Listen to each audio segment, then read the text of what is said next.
कांग्रेस सांसद इमरान प्रतापगढ़ी ने उठा दिए हैं महाराष्ट्र सरकार पर सवाल। बाबा सिद्दीकी की मौत पर पूछे हैं तीखे सवाल। सुनिए इमरान प्रतापगढ़ी को। सर क्या कहेंगे आप बाबा सिद्दीकी जो इस वक्त शरद पवार माफ कीजिएगा अजीत पवार एनसीपी गुट के नेता थे और पहले पूर्व कांग्रेस नेता रहे, उनको दिनदहाड़े एक तरीके से मुंबई के अंदर गोली मार दी गई है। अब तक हत्यारों को सुराग नहीं मिल पाया है। देखिए बहुत ही शॉकिंग घटना है ये। मुंबई जैसे महानगर में दिन दहाड़े सत्ता से जुड़े हुए एक नेता की हत्या होती है। ये अपने आप में बहुत बड़ा सवालिया निशान है कानून व्यवस्था पर। मेरा ख्याल है कि भाजपा शासित राज्य, खुद गृह मंत्री देवेंद्र फडणवीस जी और अजीत पवार जी के गुट के नेता दिन दहाड़े हत्या। मुझे लगता है कि अगर सत्ता से जुड़े हुए नेता और सरकार अपने नेताओं को सुरक्षित रख पाने में सक्षम नहीं है तो फिर मुंबई में सुरक्षित कौन है, महाराष्ट्र में सुरक्षित कौन है, देश में सुरक्षित कौन है? ये बहुत हतप्रभ करने वाली घटना है। हम सब बहुत शॉक्ड हैं और बाबा सिद्दीकी का जाना एक हंसते मुस्कुराते नेता का चला जाना है। हमारी संवेदनाएं उनके परिवार के साथ हैं। इस दुख की घड़ी में हम उनके बेटे जीशान सिद्दीकी और उनके परिवार के साथ खड़े हैं। लेकिन ये घटना बहुत सवालिया निशान खड़ा कर रही है और डराती भी है कि एक नेता दिन दहाड़े अपने ऑफिस के बाहर खड़ा है, जिसको 15 दिन पहले धमकी मिली थी, जो सत्ता में बिल्कुल उप मुख्यमंत्री यानी अजीत पवार जी से जुड़ा हुआ है, उनका करीबी है, यानी सत्ता के केंद्र में है। और थ्रेट मिलने के बाद बताया गया कि पुलिस सुरक्षा बढ़ाई गई थी। पुलिस सुरक्षा बढ़ने के बावजूद इस तरह से हत्यारे आए, रेकी करें, मार दें, तो इंटेलिजेंस कहां है, कानून व्यवस्था कहां है, पुलिस प्रशासन कहां है?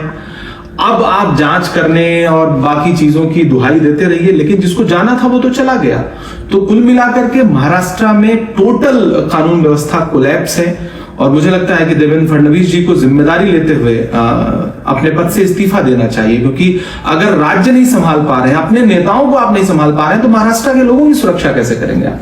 सर आखिरी महत्वपूर्ण सवाल आपसे पूछना चाहूंगा कि किस तरीके से आप लॉ एंड ऑर्डर पे तो बात कर ही रहे हैं, लेकिन कितना जो है चौंकाने वाली घटना लगती है कि सुरक्षा बढ़ाई जाती है, थ्रेट मिलता है, उसके बावजूद ऐसी घटना हो रही है। और अब चंद दिन ही बचे हैं जब चुनावों का भी ऐलान होना है, तो ऐसे में और एजेंसीज अलर्ट पर रहती हैं, उसके बावजूद ऐसी जो चूक हो रही है, तो ये कितनी बड़ी घटना। देखिए बांद्रा जैसी पॉश इलाका और एक हाई प्रोफाइल नेता जिसके बॉलीवुड से कनेक्शंस हैं, जिसके राजनीति में इस समय मौजूदा सत्ता में कनेक्शंस शानदार है, जिसको सुरक्षा है, जिसका बेटा विधायक है, जो पूर्व विधायक है, मंत्री रह चुका है, वो व्यक्ति अगर दिन दहाड़े मार दिया जा रहा है तो मुझे लगता है कि कम से कम महाराष्ट्र में इस तरह का कल्चर नहीं है। महाराष्ट्र में राजनीति में इस तरह का कोई कल्चर नहीं है। ऐसे में कानून व्यवस्था पे बहुत बड़ा सवालिया निशान है। ये छोटी घटना नहीं है, बहुत बड़ी घटना है। और मुझे लगता है कि ये इसी घटना के साथ महाराष्ट्र के चुनाव का आगाज भी सरकार करवा रही है। मतलब बहुत बड़ा सवालिया निशान है ये। मैं खुद बहुत हैरत में हूँ। बाबा सिद्दीकी साहब को व्यक्तिगत तौर पे मैं जानता रहा हूँ, उनके बेटे को व्यक्तिगत तौर पे जानता हूँ, इसलिए मैं ये कहूंगा कि व्यक्तिगत लॉस भी है मेरा। लेकिन अगर मुंबई जैसे शहर में इतना हाई प्रोफाइल व्यक्ति पुलिस सुरक्षा में सुरक्षित नहीं है, तो फिर मुंबई का आम नागरिक, महाराष्ट्र का आम नागरिक कहां सुरक्षा है?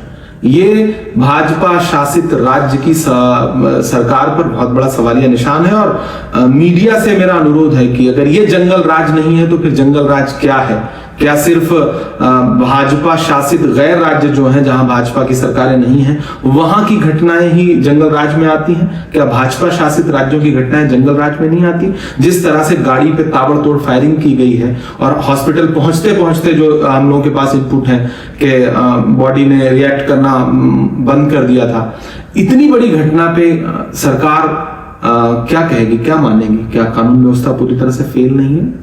बहुत दुखद है, हम सब बहुत दुखी हैं इस घटना से। शुक्रिया।